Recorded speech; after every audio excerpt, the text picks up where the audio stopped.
The outcome of a water damage claim is usually decided in the first 24 hours, long before an adjuster ever sets foot in your home. And most homeowners get the first 3 moves backwards. Not because they're careless, because nobody ever showed them the right order.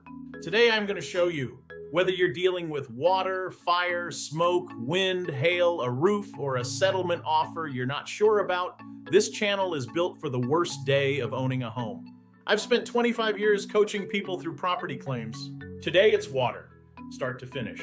What to do before it ever happens, the exact order of moves the moment it does, and how to carry the claim all the way through restoration without losing your mind or your documentation. Here's the part nobody wants to hear. The best time to handle a water loss is before you have one. 3 things today while it's dry. 1, know where your main water shutoff is without looking. If you had to find it right now in the dark, could you? 2, document your home and what's in it. Walk every room with your phone, open closets, cabinets, the garage. You're not being paranoid. You're building the proof you'll wish you had. 3, understand your coverage in plain terms before you ever need it, not the fine print. The basics, what kind of water is covered and what your responsibilities are when something goes wrong. That's part 1 of the playbook, and it's the difference between reacting and responding. Okay? It happened. Water's where it shouldn't be. Here's the order most people get wrong. 1, stop the source, only if it's safe. Main shutoff or the valve nearest the leak. If there's any chance water is touching electricity, you don't play hero. You cut the power at the panel if you can do it safely, or you step back and call for help. 2, call your carrier first, not a contractor. This is the one almost everyone reverses. The number on a truck that shows up in your driveway is not your first call. Your carrier is. They can dispatch mitigation, and you keep control of the process. 3, document everything before a single thing moves. Wide shots, close shots, the source, the spread, the contents. Pull your valuables out of the water, but photograph first. The story your phone tells in the first hour is the story that holds up later. If that order of moves just made something click for you, tap the like button.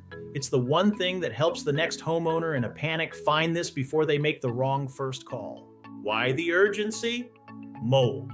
It doesn't wait for your weekend to be over.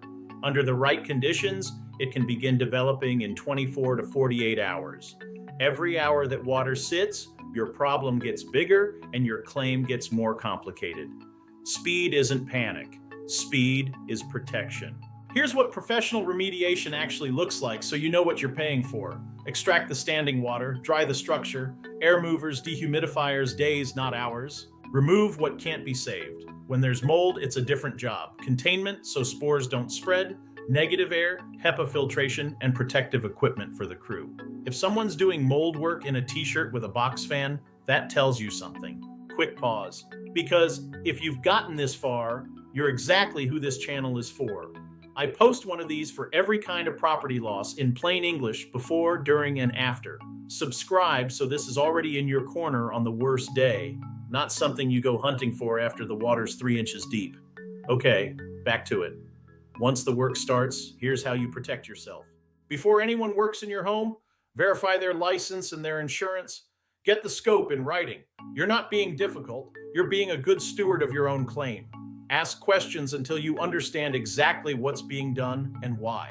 Mitigation is the sprint, restoration is the marathon, and it's where claims quietly fall apart.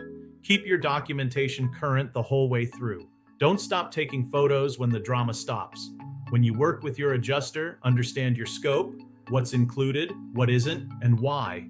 It's completely reasonable to get an independent estimate so you're informed. Know the difference between a restoration contractor and a general contractor. And keep your own clean records of every conversation and every number, not to fight anyone, but so you're never the person in the room without the facts. Everything I just walked you through is laid out step by step in the Coach's Playbook at coachingclaims.com. The next one's right here on your screen. I'll see you there. Maintain it, document it, protect it.